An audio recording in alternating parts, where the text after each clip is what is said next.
Hey, community, here's what's brewing today.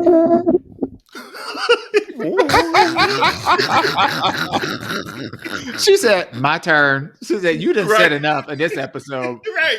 bitch. Samara Joy and Brandy's Christmas music. Keith Lee versus Atlanta. And scratch these balls. So get your cup ready for Minority Report.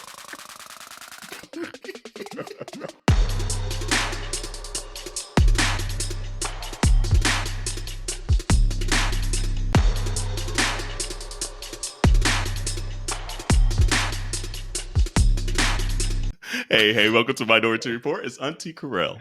It's Auntie Dewan.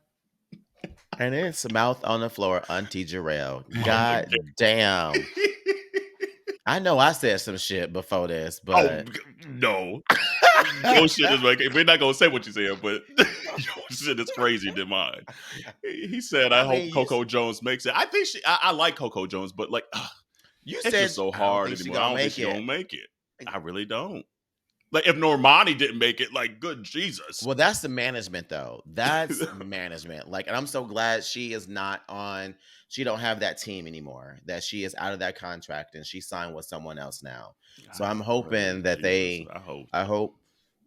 But CoCo Jones, I mean, they've already done a much better job than they did with Normani because she had EPs come out. What Normani have come out besides singles? But like, I just feel like they put so much money behind Normani already that they're like, are we gonna give Normani more money? And then you just know it's a ripple effect for every other chocolate girl out there, every other girl that look like her. That's the sad thing. So I'm like, please give CoCo some more money, but. History already don't told me that it might not happen. I don't know. I'll say this: the fact that CoCo Jones has an EP out, which is amazing. Let me tell you, she gonna win some Grammys. She gonna win some Grammys. Sure. Like she's gonna win some Grammys. I like the tone of her voice. Like I love the tone of it too. It's good. Mm-hmm. So I think with her winning some Grammys from this EP, I think she'll be fine. I think she will start to build some longevity like down the road. I don't think they'll Normani her. And you can tell too because she's put like 4 songs out of the 6-song album. She's clearly been doing a marketing strategy behind the EP that her team on her label has been actually executing. So, and it also helps too that she's on Fresh Bel-Air as well too. So she also has a whole other show that she revenue stream. That's what it need to be. Correct. Yep. Absolutely. Don't get no money out here. Go back to your acting then. Hey, community, we came in hot. Hey, how y'all doing, by the way? I hope y'all doing all right. We came in hot. Hope everyone's doing well out there, and hopefully you subscribe and tell your friends about us and all that good stuff. And hopefully you made it through the Halloween season unscathed and maybe still on a little sugar high. And scabies. No scabies. When I tell you, the pleather was pleathering. The pleather was pleathering. You were living your best life, girl. Let me tell you, Dewan, you look like you're having a great time. I wanted to see the whole outfit. I only saw the shoulders up. I wanted to see the whole outfit. Were the legs out? The legs were out, but I had leotards on, so it wasn't like like skin out, but like bare out. Right. She was serving body. She had a thong, honey, and the little Debbie cakes. They were they were Debbie. But I did. If you don't know, he was like a black Barbie doll, of course. Yes, I was absolutely black Barbie. I was Christy, honey, Christy Barbie. Get it right. But I had originally planned on, I wanted to do, remember that whole trend earlier in the year where people were putting like the balloons with the water balloons for breasts and like walking around and like, I wanted to do that, but because I had a unitard and the shoulders were so wide, I couldn't really wrap it around. So I couldn't do it. So I'm like, damn, what am I going to do? And she ain't doing breastplates. That's just not what I was about. And plus, those things no. And plus, I sweat too goddamn much. Well, yes, and I'm not trying to be sweating myself off because it's plastic from your neck all the way down. So like, I was like, not going to do that. Especially so I literally, it was hot. Oh, it was so hot on It was on ridiculous. Halloween. And so I literally just rolled up a towel and I had it like partially exposed so people can see there was no pretending that this was a fake rack, but it gave me the excuse to say, and they're real all night. So it was fun. Lord. I was down for the count. I was down for the count, y'all. I Sunday fun day too hard on Sunday. Let me talk about turning up and being reminded that you are no longer in your 20s, where it's multiple days before you start to even feel close to yourself. I'm on day 3 and I'm still feeling it just a little bit. That's like little nauseousness, that slight little whatever, even though I'm having a glass of wine, like a part of my body is like, bitch, just give yourself a little bit to maybe like help soothe it down a little bit. But baby, when I tell you I was I'm not gonna say that part. But okay. So you can't be teasing us like that. All I was just going to say is that work on Tuesday was rough. Okay. And our Sunday fun day. Yes. Work on Tuesday. was still rough. Having a whole day off was still rough. I got home Tuesday night after working and I burped, and I swear to God I tasted tequila. And I was like, oh no, God. Yeah, man. It still ain't out, baby. Yeah. You know what took me for a loop? We went to P-Town for Halloween, and I forgot that bars close at 1:00 in the morning. Because in New York, I didn't know that they closed at 1. Well, they did it this night. Because the Halloween party started around, it was like at a bar, club or whatever. And it started like around 10. We got there around 10:30.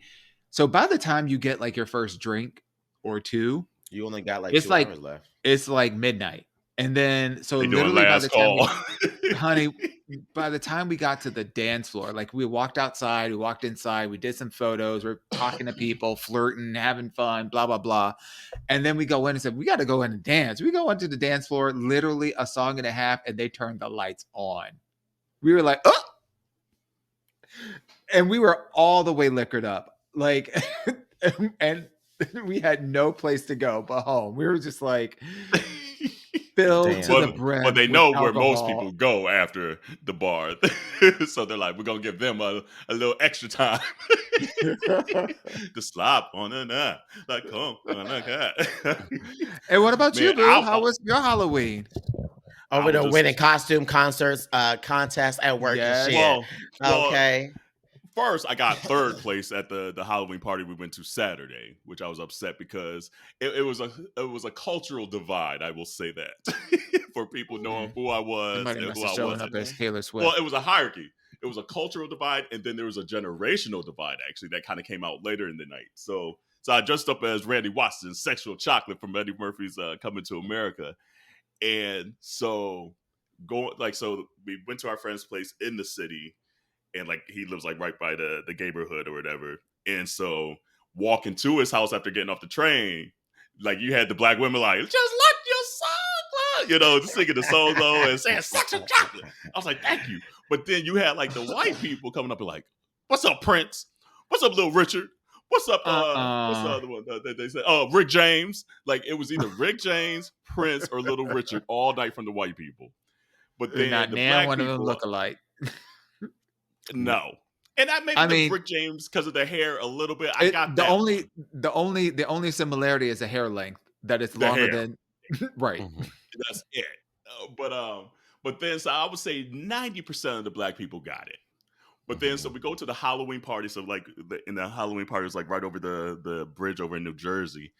And again, the black people there got it, but the white people didn't. So, they're like, okay, let's have the best costumes of the night. So it came down to me, another black guy that was actually dressed up as Prince, and he did a great job. So if I would have lost to him, which I did, he got second.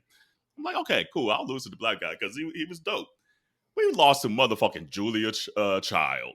this dude dressed up as fucking Julius. I was like, are you kidding me? I was like, oh, Not I Julius. was like, why Julia Childs. refrigerate? I was like, Is it's that time the- for me to go. Is that the Eat, Pray, Love woman? Yes. Yeah.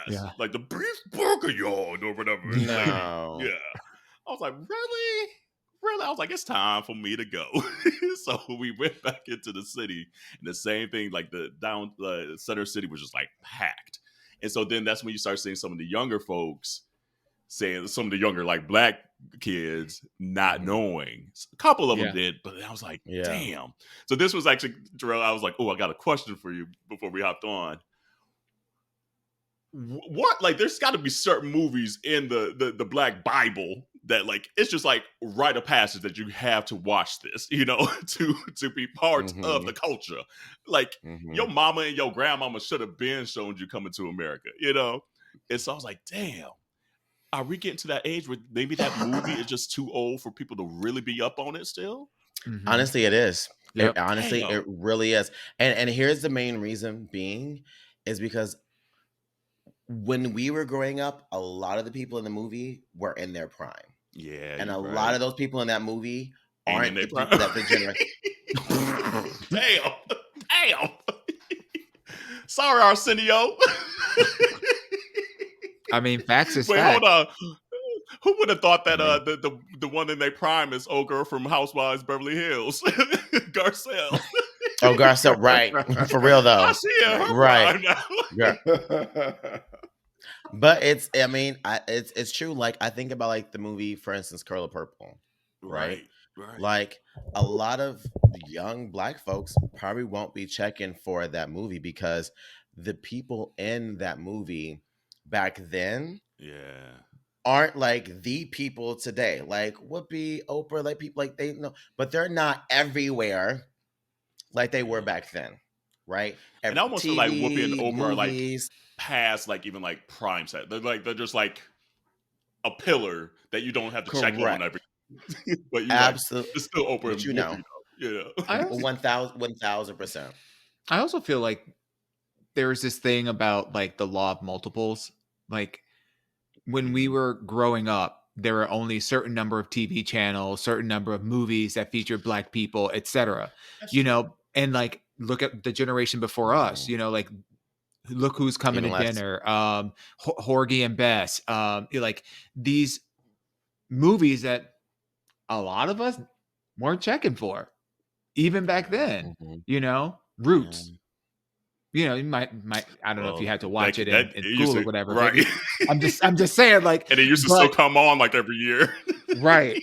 So, like, there were certain movies that were like classic to like our parents or our aunties and uncles and whatnot that never hit us. And I feel like it's the same thing. Like you age into certain things and you age out of certain things. And there's a lot of stuff that, you know, like Scary Movie 2. There are a lot of people that don't know the references to Scary Movie 2, you know, so like let that bitch die and mutilate her white ass, you know, just like, exactly. You gave me crabs. But I will have to shout out the grab IT my strong guy at hand. Work.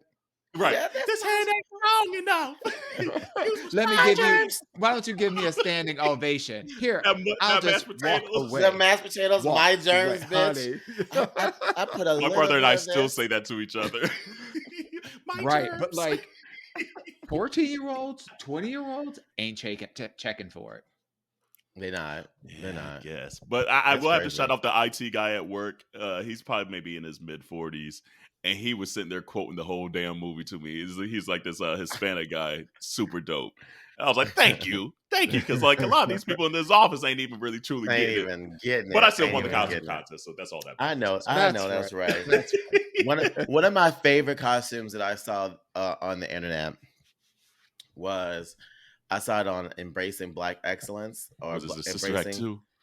No, it was the one with a girl. She dressed up as a purple crayon, and she said, "All my life I had to fight."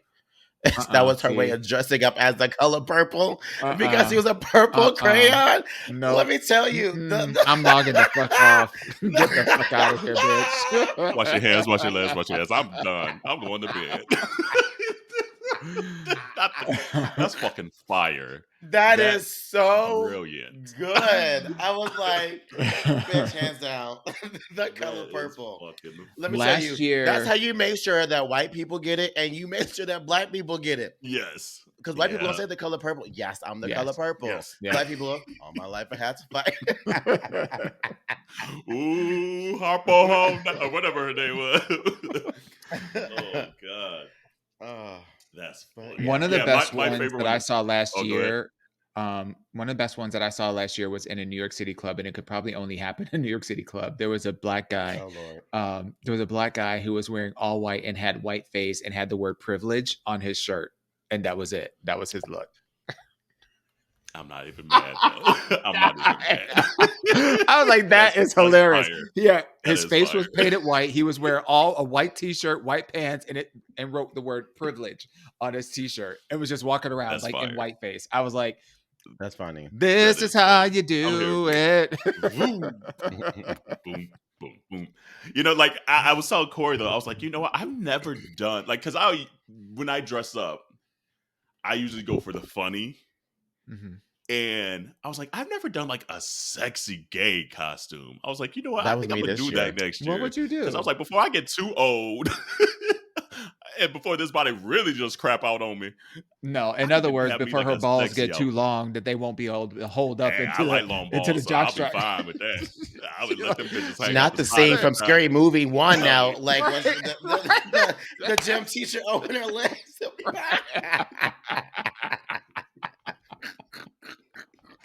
I'm telling you, the Wayans brothers need to come out with another spoof movie because they slay with that. The minute that they sold that off to Warner Brothers, whoever the fuck bought it out and whited it up, it went like from up here all the way down to here. They need to come out with some more stuff. That shit is funny.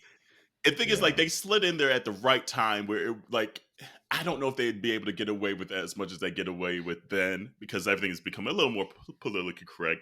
And a lot of it, good. Like some of it needed to. We needed to tear a lot of this shit down. But damn, some of it was legit still funny though. And I don't know if they a lot of it is get away with it. How about now? Right. Oh, now. So I don't know if it'd be able to go as far as it would need to nowadays. And you'd be like, damn, they done got soft. No, they just can't say some shit anymore. Y'all got soft. They didn't get soft. Y'all got soft. That part. So going back to what you were saying earlier, Carell, about like dressing sexy, like if you did that, what would you do? I don't know yet. It would still have to be almost a play on something. Like I don't just want to be like, oh, a sexy priest or a sexy it's got to still be some play on pop culture or something, and I don't know what it would be yet. But I got to figure that out. Because Corey, I forget how the conversation came up. Something just about like sexy outfits, and I was like, I guess I've never just really done it because I always go for that pop culture funny moment. And I think it's due time. But did you show these kids the body that I still got a little bit? But you've done some of that on some of the cruises, right? Yeah, like the but dress no, up. I want to do it on Halloween, the biggest gay night of the Halloween. year. Okay, yeah. She wanted to have them cheeks out. This is the first time me for Halloween, like I wore a harness for Halloween, and I was serving feminine masculinity, and so like I had on like and body. I saw that picture, honey. Body. Serving body, yeah. Wait, hold on, which one? I didn't see this picture. What picture? Yeah, it's all out. It was on Instagram. It was on Instagram story. Let me go and say, go ahead. I had on stilettos, and I had on like these like skin tight like black jeans, and I had on like this harness on top, and then I had on my Renaissance mask as well too. So I was playing into the whole you can be feminine but like look, it's in your stories. It must have been. Yeah, my stories. Yeah. And then on top of that, I had my red fur coat that I took that picture in, and Palm Springs. So your little Kim fur. Yes, my little Kim coat.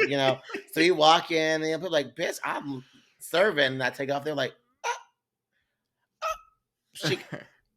okay now. Serving. So that was the first time. The first time. I was like, and you look good, boo. You look real good. Thanks, baby. Did you have fun? I did. I had a good time. One of my good that's friends why was she in really town. struggling. She went out Saturday and Sunday. That's why she really, And really Friday. struggling. Oh, see. Yeah.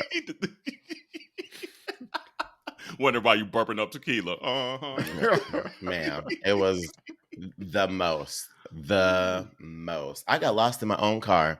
Actually, in Fizz's car. Girl, so drunk. 3 times I was like, I'm in Fizz, why am I in your car? Like texting him, being like, where you at? Yeah, man. Girl. Well, community, just a forewarning. I'm about to have one of those weekends too because I'm going to Palm Springs Pride, so I won't have a voice next week on next week's episode. And I'm sorry, sorry to that man, sorry to the community because you know how it goes. Jerrell always loses his voice. It is what it is. Bitch, I want to be down there so bad, so I looked at tickets. Are you gonna sneak because so one of my porn crushes is there. Which Sir one? Peter. Who's Sir Peter? Sir Peter. Bitch, I don't be knowing these names. I just be Girl, knowing the bodies. He is a fine Latin man, and let me tell you, it looks nice. It looks nice, and very much my type. And he'll be there on Saturday. And I literally sent Fizz. Where he gonna be at? I sent it to Fizz, and I was like, "Maybe I'll just scope it out for the team, for the aunties." Are we going to Palm Springs? Like, yes, please. And you gonna FaceTime me? I want a picture. He gonna be at Tough. Oh wait, Sir Peter. Oh. Ma'am. Yeah. Ma'am. Yeah. Ma'am. Yeah. Ma'am. Yeah. Yeah. Yep. So where's it gonna be at? Like what party? I just sent it to you. Oh, I just sent it to your Instagram. That's the party he gonna be at. So so you're saying that's the party I'm going. Oh, I got tickets to that one. Oh, damn. You got that? And I'll tell you guys offline. And there's nothing raunchy or bad or anything. There's someone that's going to be there as well that I want on the podcast that I'm going to try to get on the podcast. So anyway, community. Have a good time, bitch. If you happen to have saw me this last weekend, don't say nothing. Right. Yeah, I'm gonna put this in the energy now. Give it a dap for me, okay? Just give it a dap for me. little boxing. Even though we have ask your aunties, there's a reason why we don't have tell your aunties, because we don't want none of the business of these streets out here in the multiverse. It's not tell on your aunties.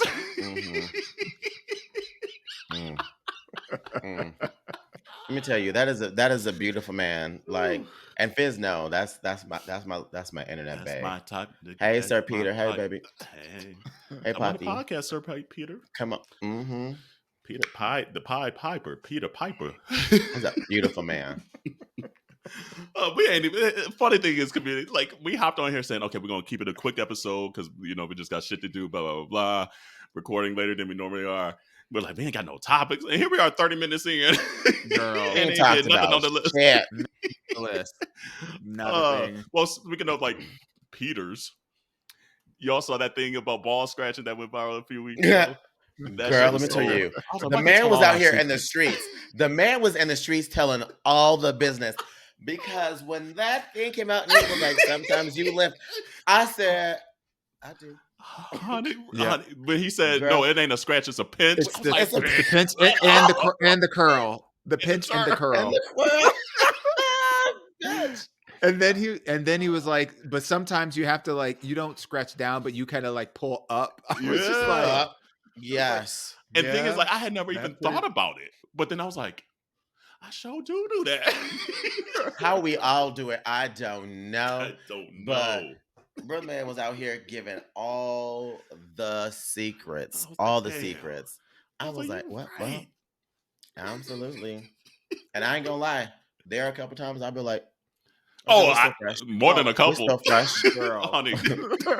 More than a couple. Damn near, I'm almost an A+.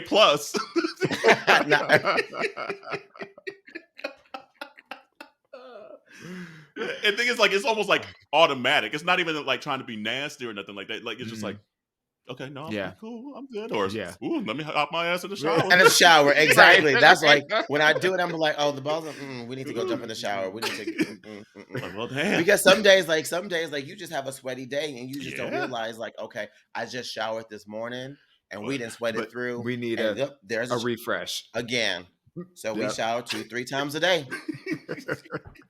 It's true because, like, I'm like DeJuan. I'm a sweater too. Like, I sweat all the time.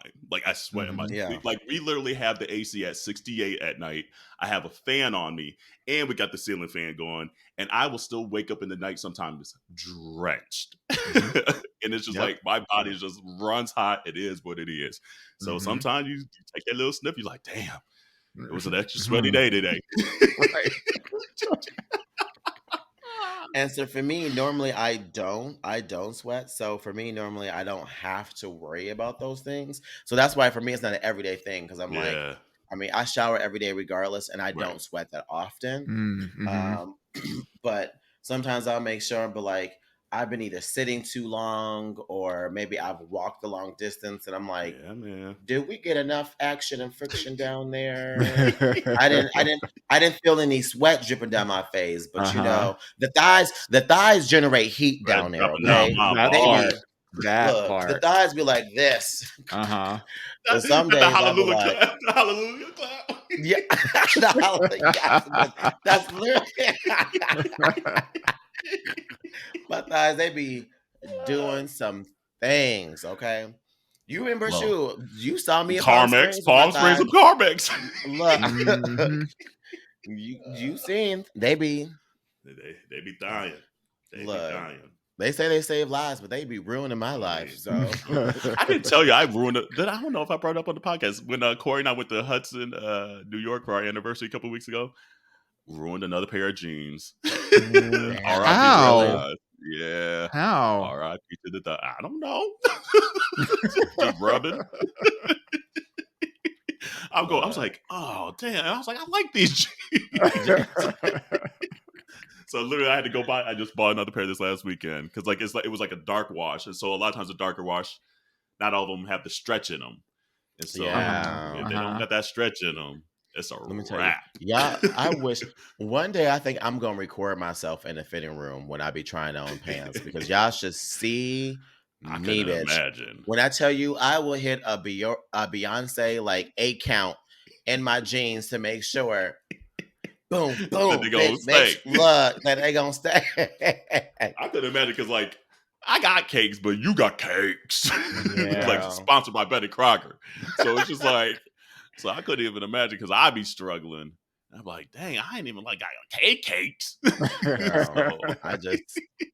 So now I only shop at Uniqlo now, and that's the only place that I buy my jeans. Yeah. When I tell you the amount of stretch, bitch, look at this. I love showing off this, bitch. It's the perfect amount of stretch.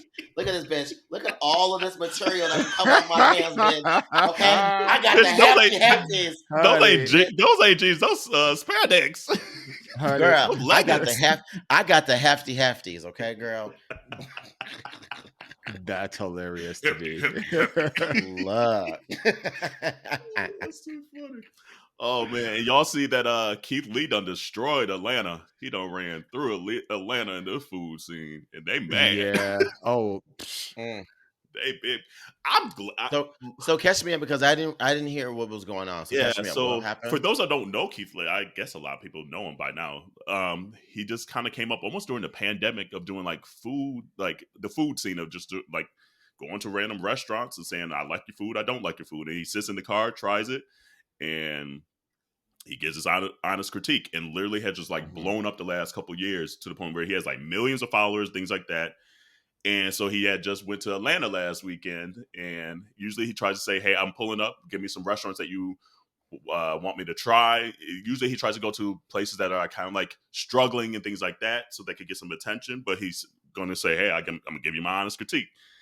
And he pulled up to Atlanta, and he realized the Atlanta food scene kind of different and it's so true, especially on weekends in Atlanta. It's so hard if you want to eat out or like do like grab and go kind of things, like pickup, because a Mm-hmm. lot of places won't allow you to do pickup because it messes up Right. their kitchen, which I get.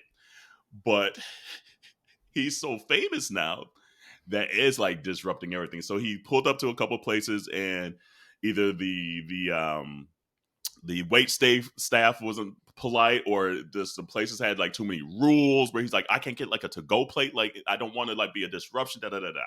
So he went to a couple places where like he was like, okay, the food was like it wasn't even all that, and it's like some prominent places in Atlanta, like I had been to a few of Ooh. them. And then he ended with Old Lady Gang Candy's spot. And so he's one where he doesn't want to get special privilege, and Old Lady Gang at this point is like a tourist trap anymore. And so he got there, and they're like, it's a 2.5 hour wait, but then came back to him and say, oh no, we can sit you down, because they realized who it was. And he's like, no, I don't want no special treatment, da da da da. So he left and went to go eat somewhere else. But then like a lot of times if he gives like a bad critique or he leaves a spot, it's bad publicity on that restaurant now. Yeah. And so literally people are now getting so upset where they're like threatening restaurant owners and threatening Keith Lee and things like that to say, why are you giving bad critiques? Now you're messing up people's livelihoods. And he's like, I'm a food critic. Like that's my job. You want me to lie on here? And it's like blown up, like because Atlanta's just that black city, and like people just think they the shit, and a lot of these restaurants really aren't what they think they are, and they get their feelings hurt right now. And this is almost to the point now where Keith Lee is almost maybe too famous now or too well known to almost do what he does anymore, especially in cities like Atlanta. Yeah. Wow. Like he can't even show up to places anymore because they start putting almost a front on, saying, "Oh wait, Keith Lee's here. Let's make sure the food's extra good and this and that." And he's like, "No, that's not what I want anymore."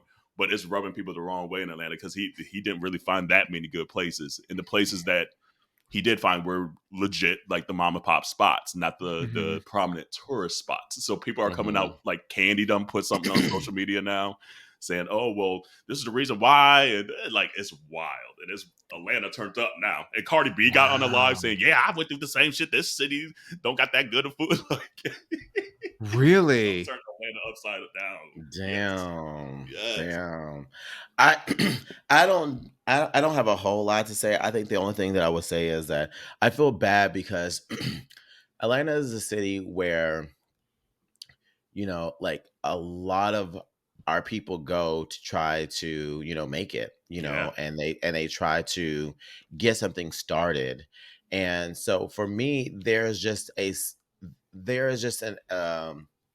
approach you take to a lot of black establishments and businesses in Atlanta that you just like, you know what, this is just black folks. This is just, you know, that's how we are. This is how we do, right?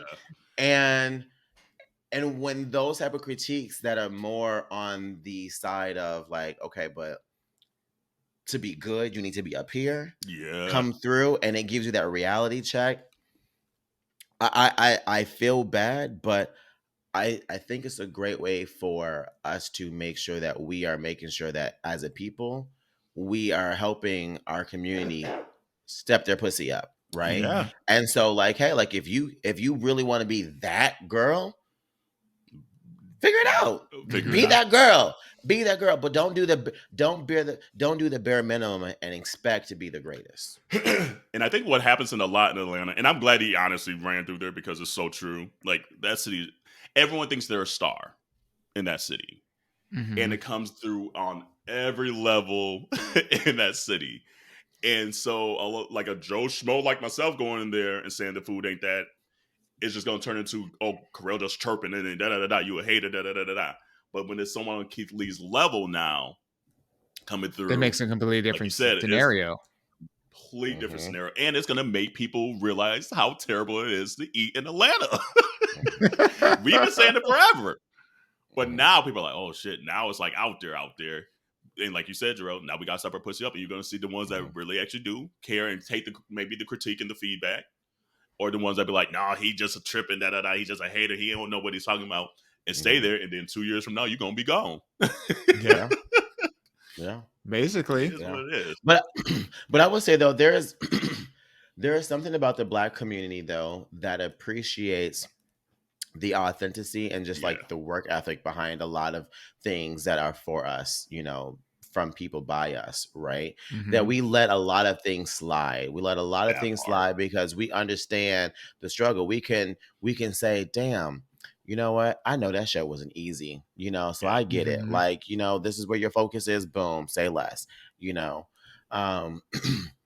But I do at the same time appreciate though when we can have conversations about, raising the bar, right? Oh fuck, I do work at You in corporate America. Damn, I'm corporate America. It's wild how me- that stuff just let starts me- creeping its way into your own, like, like your own vocabulary. And for that, I'm gonna shut my black ass up next. She's like, I'm hoping that we can schedule some time to make sure that we're centered. We're acting in a synergistic kind of way, and Right. like, In our 2024 circle back? planning. Can you circle back on with this Damn. with an ETA on this ASAP?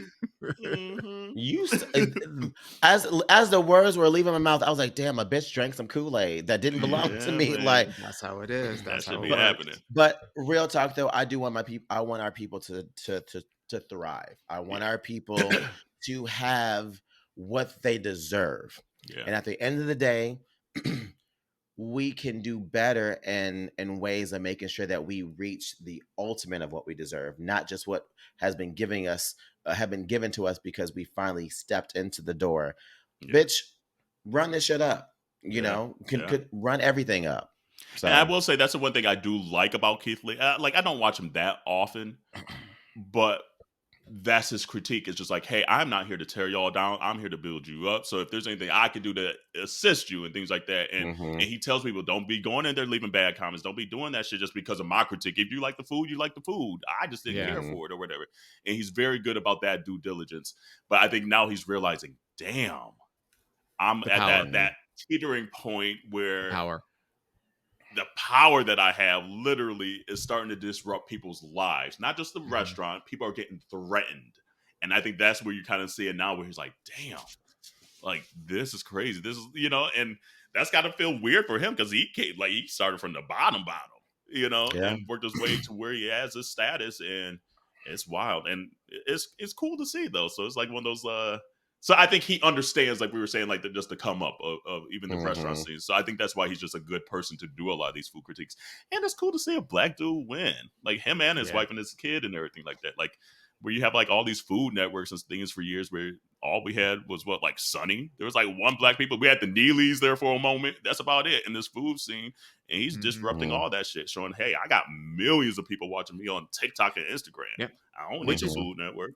Which is great. It just shows the power of social media in terms of being the equalizer, or somewhat of an equalizer in access, because now you can go to things like TikTok, you can go to YouTube, you can go to Instagram and find content creators across all different genres with different kinds of backgrounds, etc., that otherwise would never have had the opportunity to show, to be featured, shown, or have their cultural experience being part of like the TV lexicon, because it's the gatekeepers keep a lot of that stuff out.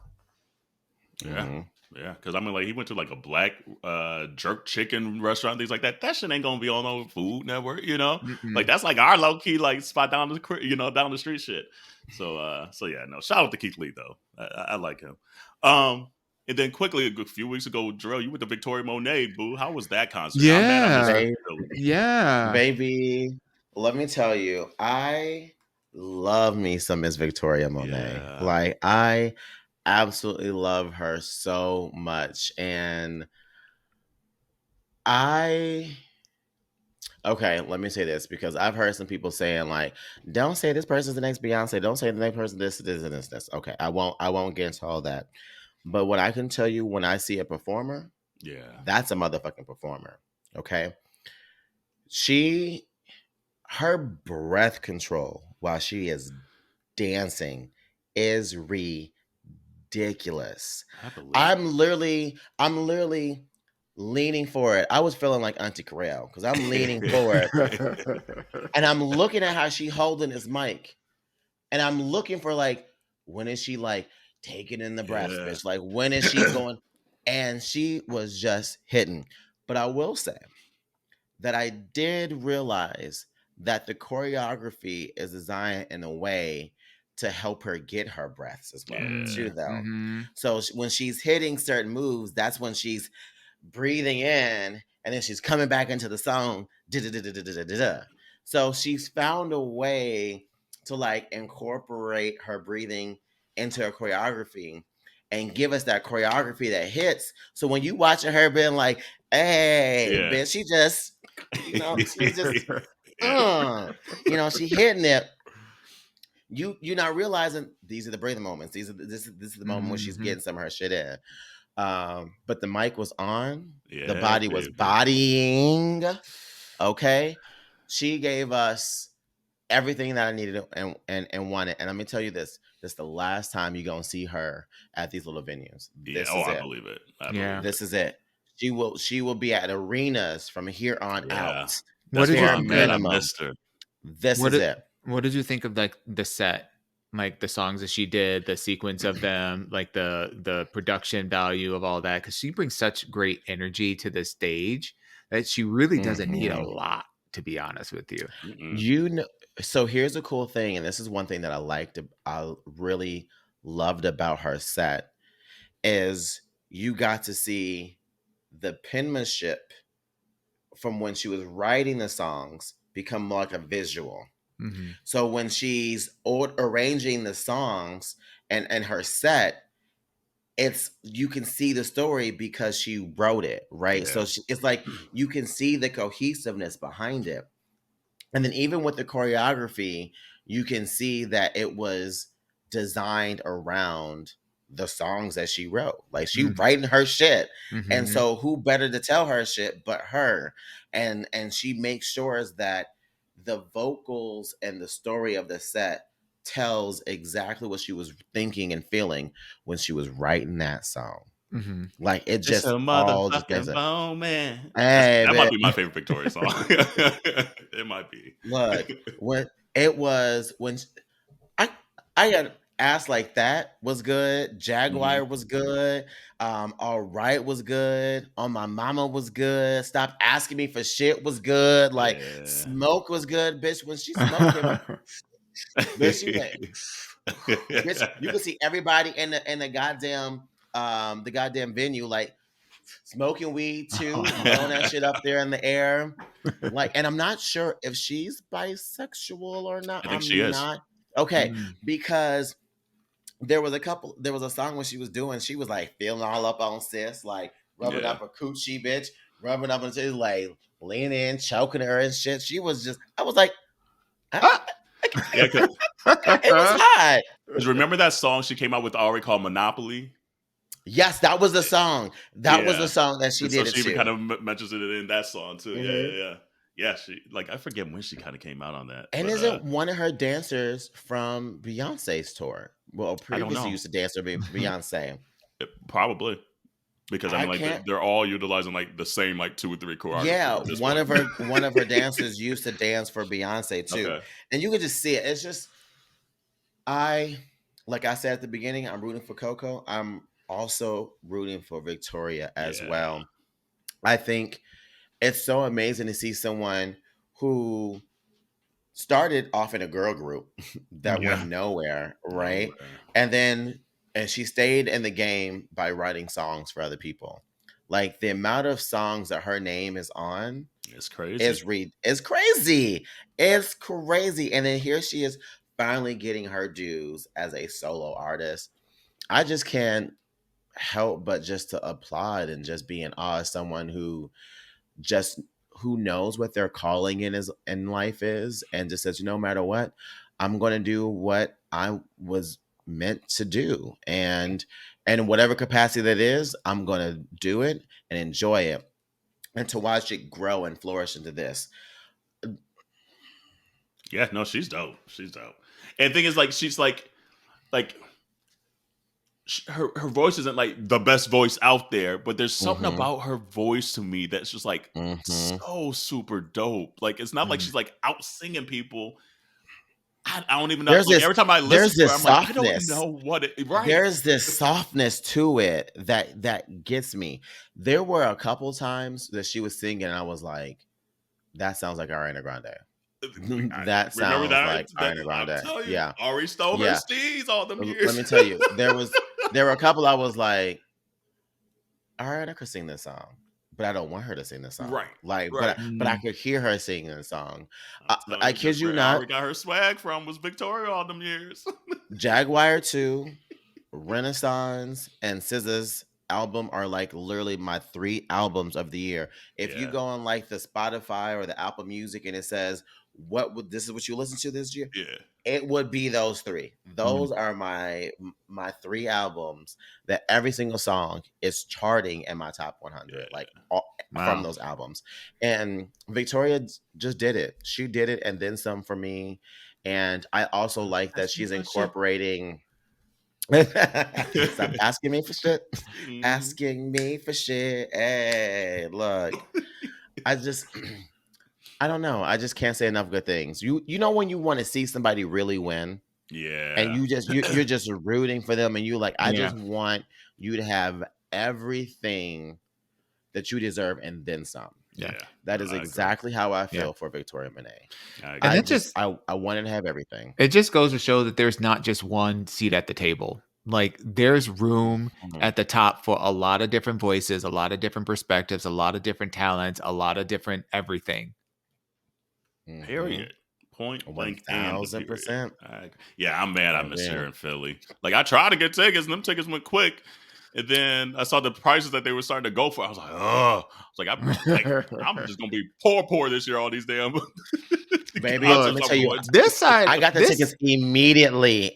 I got it when it was $60, bitch. They were reselling for over $200. And these aren't city tickets. This is just an open venue. So you just go in and you just first come, first serve, stand in. This side of the pandemic is expensive. I'm just gonna put it out there. It's expensive as hell. Like they getting you coming and going. Like goddamn. Literally. Look, I went from wanting to be I went from wanting to be outside to now wanting to be back in the house. Yes. Like what mean can we have another quarantine? Please. Because baby. Oh Lord, no. Jesus, I don't know if I want all of that. Maybe voluntarily. Like, okay, you know what? I didn't say the sickness. We sit home for 2 weeks. I didn't say the sickness. I said the quarantine. I want to be back home. Okay. On lockdown. I don't want to be going on no more. Every time I get on a crowded train or a plane, and even when I'm standing in line, I'm like, 6 feet. 6 feet. Like, you're too close. I'm like, damn, we're out of the pandemic. Can't say that no more. Yeah, yes, you can. Girl. Just pull that mask out. You just got to keep a mask in your pocket all the time. Be like, they'll get the hint. Right. Like, was that a cough? Bitch. Right. You got the Why your ass? Take your ass home. She got to go. She got to go. Seriously, walking to the train yesterday morning, like it's so funny. Last week we were just talking about how hot it was, at Halloween at the beginning of this episode. Bitch, it's like 35 degrees out there right now. It's so cold. And I need that mask back because at least the mask kind of kept your face a little warm. It's so cold out. It's like the outside left the door open and all the heat came out. Like, what the hell is going on? Seriously. It went like that. I'm in Austin, Texas, and it's 37 degrees. Like, it's cold down there too. Damn. Girl. Oh, this is horrible. I say I feel bad, but it's been cold in here in Seattle. So, welcome. Welcome to the club. These are our options right here. I think it's gonna be a snowy season this year, Dewan. Like, cause it didn't snow at all last year. I feel like it might be. Oh, I hope so. I kind of actually want a good snow. I haven't had a good snow in like 11 years since like I left like the Midwest. Look, when we come to New York, we want it to be snowing. We want the Christmas.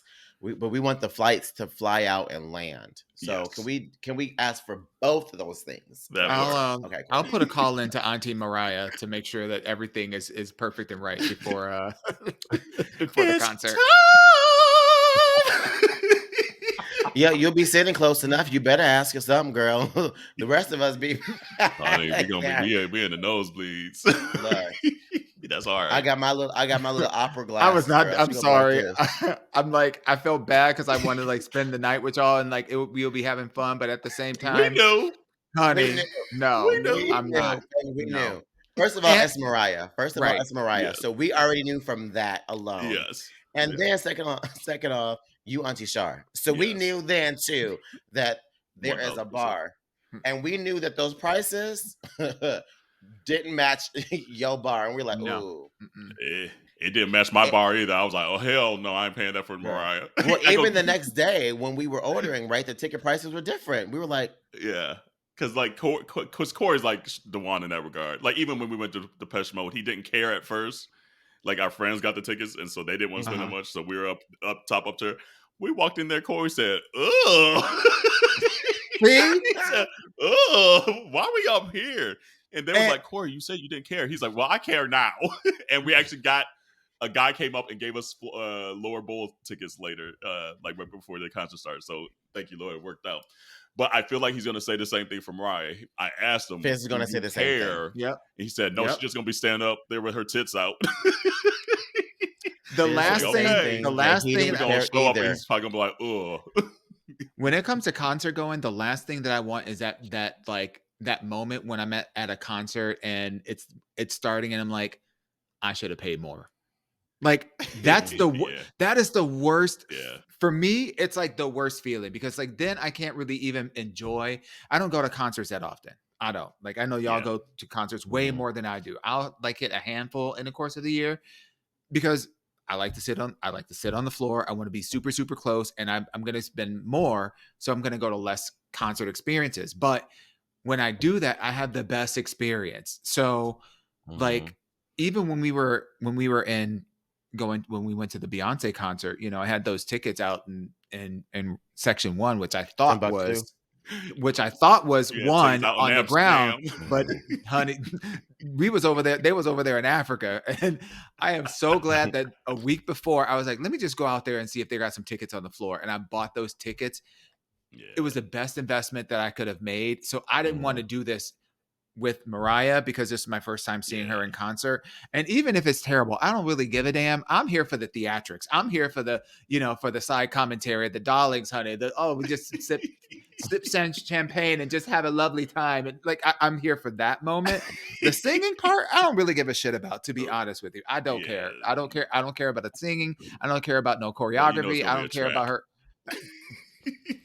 I don't even care. I just want the ad-libs.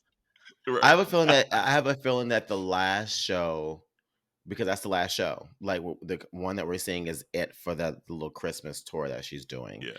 And I have a feeling that it's actually going to be the best of all of them. I think she's so going to, because Christmas in New York is like voice gonna hold out for all them shows. I think no. She's not going to be singing for the other ones. I think that's my thing. I think she will do more tracks for all the other shows, rest of them. And then for New York, we'll get more her than any of the other places would have got for her. But Fizz does the same thing, and I think he'll do the same thing when we go to Mariah and we get in those seats, and he's gonna be like, ugh. Are we up let's here? go find us a home.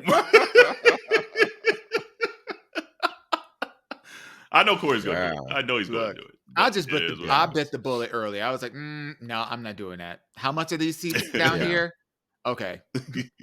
I'm not even gonna debate it. I'm not gonna mull over it. Like I know that it's just gonna be phenomenal. So, and the last thing that I want to have to do is get up there and be like, I understand Fizz's thought process though, because in order to go to Mariah, we also have to buy plane tickets to go all the way across the country. Yep. Yeah. So like it is already gonna cost us another $700 a ticket just to even go over there. Right. So to spend $700 on a plane ticket to go over there and then spend another $500 on a ticket. Baby. Yeah. I would spend Mariah money if she was did a tour. And I'm getting all the albums, but I know this one she's probably gonna do the Christmas album, and then she'll do Emotions. She'll probably do the onesie twos. Maybe We Belong Together. But no, I won't all 15 albums tour kind of thing. Then I'm like, okay, bitch, I'm down there again. I'm down there. So speaking of Christmas albums, I do have something I want to talk about. Are y'all excited for Brandy's Christmas album? Because it comes out this week. Yeah, of the podcast. Absolutely. I am too. Absolutely. I am 1000% 1,000% I kind of excited for wish this. though. This is my only. And we'll see. I say this now, so we'll see. Maybe my tune changes. I wish there were more traditional, just regular Christmas songs. I kind of get tired of folks making up their own Christmas songs because 98% of them don't be good. And so someone like a Brandy, I want to hear her sing, even if she like switched up the styling of a traditional Christmas song. I just want to hear Brandy's voice on "Chestnuts Roasting on an Open." Like that's. I would love to. I would love to have a classic, Brandy album of traditional Christmas songs. And like, yes, I know she threw a that actually would sprinkling be on dope, them in there. to be honest. But but knowing her, she's going to have her own type of like Christmas songs. Oh, they are. Like I already looked at the listing. I was like, girl. Which is totally fine. I think with that. And I think with that approach, what I like about that approach is that it just allows her to sing a song how she wants to sing, right? Like some of the classics, we already have favorites, right? And you take a risk singing some of these classic songs. If you don't sing it like how some other people like, oh, that's not it. That's But if I'm saying there's some Brandy could do it. Not everyone could do it. You were 1,000%. I agree. Brandy could do it. But I also think that she could also do it in her own way as well. For me, like the last album, the 2 albums that I think that were good, that were non-traditional, like classics, Kelly Clarkson's Wrapped in Red. Oh, like she has some great one. She has great. Yeah, and also I like Destiny's Child's 8 Days of Christmas. Like that was good as well too. They had some classics in there, and they also had some that were their own as well too. So I think she can have. That's 2 out of like the 2,000 Christmas albums we get in the last 20 years.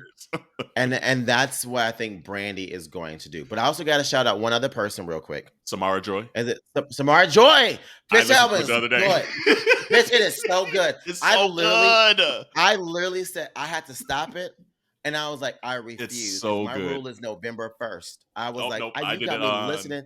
The you got me listening to Christmas music in October, bitch. And she was singing her fucking face off. And then the one song with her, was it like someone in her family? Yes. With her whoever that was her singing. Grandpa, the McClendon family. Well, the family, but what's the one right after that? The Christmas song live with Antonia McClendon. Yes. Yeah, with someone else. That one? Bitch. Antonio was singing his fucking face off. That album is so good. That's as of right now. Yeah, that's my album of the holiday season. 1,000%. I needed 4 or 5 more songs. There's only like 6 songs on it. I needed 6 songs. 5 of them. Mad. Yeah. Let me tell you, it's funny because she won Best New Artist, and people are like, who is this person? How a jazz person? And she let the hoes know, this is who I am. I got you. She sounds. I said it like earlier this year. Sounds like Sarah Vaughan and Ella mixed together, and it's fucking scary to me. She is so good. So Did you see the viral video of her like 80-something-year-old, 90-something-year-old grandfather because he used to be on Sunday Best? Yeah, and he was singing, and the family jumping there. I was like, bitch. Yeah, that's a good one. And I didn't even know she was coming out with one. I was just going through Apple Music, and I was like, oh, she got a Christmas album. And it was literally 82 degrees out. I had my windows down, driving through the city, doing errands, listen to that damn song or CD. Community, if you want to get into the Christmas spirit, that's the one. Samara Joy, listen to the album. I'm telling you, there is no way you hear that voice and not it makes me teary. Yeah, it is. Something honestly that makes me teary. That moved me. Talking about like having the spirit, like that moved me. That really moved me. And I'm listening to this bitch at 9 p.m. at night because the 3-hour time difference. Yeah. So it comes out on midnight on the East Coast, but it's 9 p.m. It's 9 p.m. on a Thursday night, and Fizz and I are in bed listening to Christmas music. Yeah, falling asleep. I'm not mad at it. I am not mad at it. And she's only like 22. She's only like, I hope she has like a collection of Christmas songs, but I hope it doesn't like pigeonhole her. So I'm kind of hesitant to say that. But I like that she dropped one early on, and maybe she could drop one at 30, another one at like 40, another one at, we'll have a whole collection of her singing Christmas songs because her voice is suited so good for it. Like, it made me want to like sit in a Union suit by a fireplace. Oh my God. See. No, seriously. You know how people love like the Michael Bublé Christmas album? Yeah. This is like that album for me. This is the black version. This is the black version. This the black version. Well, I'm gonna have to give her a listen because I feel like I am so out of the loop when it comes to like new music anymore. So I need to give her a listen. Yeah, it's good. It's worth it. Baby, I listened to this album today, and I was like, "It's November 1st. Where the tree at?" I was instantly, right. and in this household, the tree came up the week of Thanksgiving, but I was already ready to start decorating shit. And I guess we're an hour in, but maybe we end this. Corey goes this year. You know what? I think I'm only going to do one tree. I looked at him. Did you get it on camera? Did you get it on camera? Nope. Yeah. I was like, bitch, that's a lie. No way. I said, I'm gonna come home from work and it's gonna be like, surprise, surprise. I'm like, not Narnia. Lie. Not Narnia. Open up that door. It's like Narnia over here. I was like, how'd you get that idea in your head? That is a lie. I'm sure the community at this point being like, Corey said what? Right. Okay, your girl. I was like, you just felt lazy that day, maybe. That's what it was. Right. You're going to see something cute, and we're going to have 29 trees in this house, even though we got like 500 in storage. Bitch, watch she do the one tree just out of spite from hearing this, and then we go to Mariah Carey, and in that week you gonna have 5 more trees right before Christmas. Exactly. Not the great multiplier. He's like, now I can really do what I want to do. Right. Lord. Well, you know what? Let's save this Ashy Aunteas because we're already an hour in. We'll save this maybe for next week or the next week after that. But anything else on your hearts and minds? No. Just be safe and enjoy the season. Down there at Afrotech too. Yeah. Period. Yeah, Dewan's down there at Afrotech, so I'm sure we'll get some stories or whatever out of that. So we'll see what happens. It is black. It is beautiful. It is amazing. It is like the spirit just walking through the hotels, like all the people that are talking to each other, and like it's just ain't nothing like Afrotech.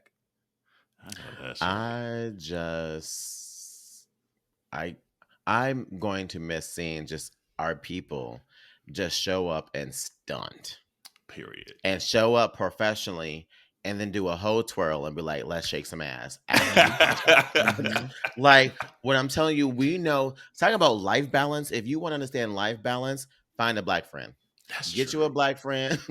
And because we will make sure that we going to do what we need to do to get that check. The moment that we clocked out, bitch, let it shake that ass. Let me see what you got. Just like that. Okay. Baby, that was. And the best part too was like at Afrotech last year, seeing how many people had sunglasses on the next day, because that's when you knew who was shaking too much ass the night before. Too much ass, it happens. But I'm letting y'all know, community, right now, Jerrell Jerome Stefano Tate will be presenting at Afrotech next year. That is my 2024 goal. I will be there. I will be presenting and doing a session for Afrotech next year. I'm doing one this year. I know. We said this year we was gonna. You're doing one this year? Yeah. Yes, baby. Yeah. Oh, she didn't tell us that, girl. That's right. She been down there. Hold up. You about to make me flip this table. We would have pulled up for you. Are you kidding me right now? No, I'm serious. Yeah. I'm doing a whole fireside chat on Saturday midday at the Austin Soho House for DocuSign, and we're talking this hoe off this damn right. Boot her off right now. We're talking about how do you remove this hair? And we're talking about nothing when we were trying to figure out if we were going to go down there potentially. They like she ain't saying nothing. I mean, she just said I'll be there. Right. That should have been enough, baby.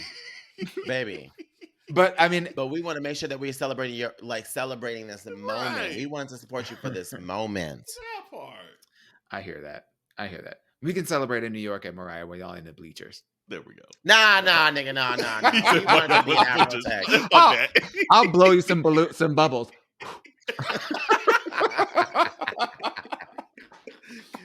Well, on that note, community, wash your hands, your legs, and your ass, and see you next week. Bye, y'all. Love y'all.